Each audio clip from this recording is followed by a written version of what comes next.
बहुत सारे लोगों का प्रश्न आ रहा था कि जब एग्रीमेंट होता है तो क्या क्या होता है और एग्रीमेंट के समय किन किन डॉक्यूमेंट्स को लेके जाना पड़ता है। और बहुत सारे लोग ऐसे पूछ रहे थे, कमेंट कर रहे थे और उन लोग जानना चाहते थे कि जब एग्रीमेंट होता है तो क्या होता है और कौन डॉक्यूमेंट लेके हमें जब बुलाया जाता है एग्रीमेंट के लिए तो जाना पड़ता है, क्या क्या डॉक्यूमेंट्स लेके।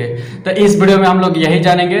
तो आगे बढ़ने से पहले अभी तक आपने हमारे चैनल को सब्सक्राइब नहीं किया तो जाके सब्सक्राइब करके बेल आइकन दबाइए और ताकि निरंतर भविष्य का वीडियो का नोटिफिकेशन आप तक पहुंचता रहे। तो चलिए वीडियो शुरू करते हैं।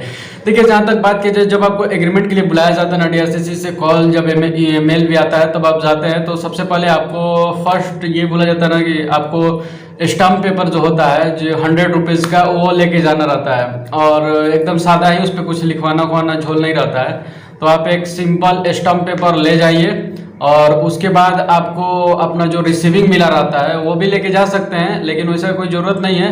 उसके बाद फिर आपको अपने को एप्लीकेंट को लेके जाना रहता है, जो आपके साथ आपके मदर फादर जो भी आपको को एप्लीकेंट बने हैं उस समय जो डॉक्यूमेंट वेरिफिकेशन जब हुआ था उस वक्त, तो आप उनको लेके जाइए। उनका वहाँ पे साइन लगेगा, फिर आपको वहाँ पे एक फॉर्म दिया जाएगा, ठीक है। उसको आप फॉर्म को भरना पड़ेगा, वहाँ पे साइन करना पड़ेगा। फिर एक को आपको दो तीन फॉर्म मिलेगा, उसको आपको भरना है। उस पर चेक करना है कि जो जो डॉक्यूमेंट्स आपने दिए हैं, जो जो लिखा है सब सही है कि नहीं है। सब कुछ जब चेक हो जाएगा आपको ना, तो फिर आपको एक साइन करवाया जाएगा। साइन बहुत जगह करवाया जाता है। उसके बाद फिर जो वहाँ पे DRCC में जब आपको बुलाया गया है तो वहाँ पे आपका जो स्टाम्प पेपर है वो आपसे मांगा जाएगा और स्टाम्प पेपर पे एक प्रिंट आउट करवा के लाया जाता है। और एक रहता है जब आपका सक्सेशन लेटर जो कि वहाँ पे रहता है उसका फोटोकॉपी, एक वहाँ पे आपसे साइन होगा, एक वहाँ जो एग्रीमेंट है उस पर साइन होगा, आपका को एप्लीकेंट का दोनों पे होगा।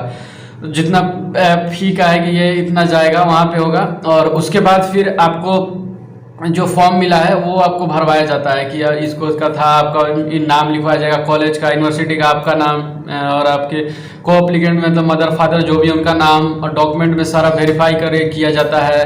फिर आपको वहाँ पे पूछा जाता है तो आपका करीब 20-25 मिनट समय लग जाता है, कभी कभी आपका 1-2 घंटा भी लग सकता है। अब डिपेंड करता है कि जो DRCC ऑफिसर है वहाँ पे जो भी है वो कैसे काम कर रहा है और लोग का संख्या कितना है, आपका नंबर कौन सा है। तो मतलब हो सकता है वैसे बहुत मतलब 20-25 मिनट लग ही जाता है। तो आप वहाँ पे ना जो आपका साइन होता है या फिर जो फॉर्म भरवा जाता है उसको भी थोड़ा ध्यान से लिखिएगा, क्योंकि बार बार वो इतना एज होता है ना तो गलती हो जाता है। इतना सारा कागज रहता है, सब पे साइन करना रहता है आपको। और इसीलिए बहुत लोग पूछ रहे थे तो सोचे कि चलिए अगर पूछ ही रहे तो इस पे बता दिया जाए कि जब एग्रीमेंट के समय क्या क्या करना पड़ता है, क्या क्या डॉक्यूमेंट लेके जाना पड़ता है। तो अपना आधार कार्ड और जो रिसीविंग मिला है DRCC से जब अप्लाई किए थे वो, और उसके बाद फिर आपको 100 रुपये का स्टाम्प पेपर एक खरीद के ले जाना है।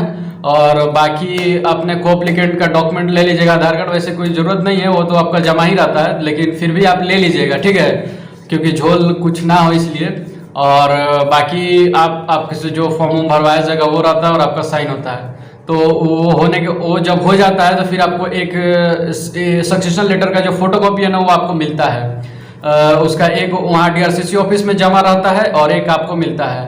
तो आपका सक्सेशन लेटर जो मिल पाता है ना वो रहता है, लेकिन वो एक जो साइन किया रहता है वो जमा होता है। फिर उसके बाद एक आपको मिलता है, तो वो फिर आपका हो जाता है, फिर आप आराम से आ सकते हैं। तो कुछ ज़्यादा झोल नहीं है, बस यही होता है। जब आपका सक्सेशन लेटर मेल पे आ गया या फिर कॉल आया ना DRCC से तो समझ लीजिए अब आपका लास्ट स्टेज है। उसके बाद आपका कुछ ही दिनों में फिर पेमेंट भी चला जाता है। तो आशा करते हैं कि इस वीडियो से समझ गए कि जब आपका डॉक्यूमेंट्स वेरिफिकेशन के लिए बुलाया जाता है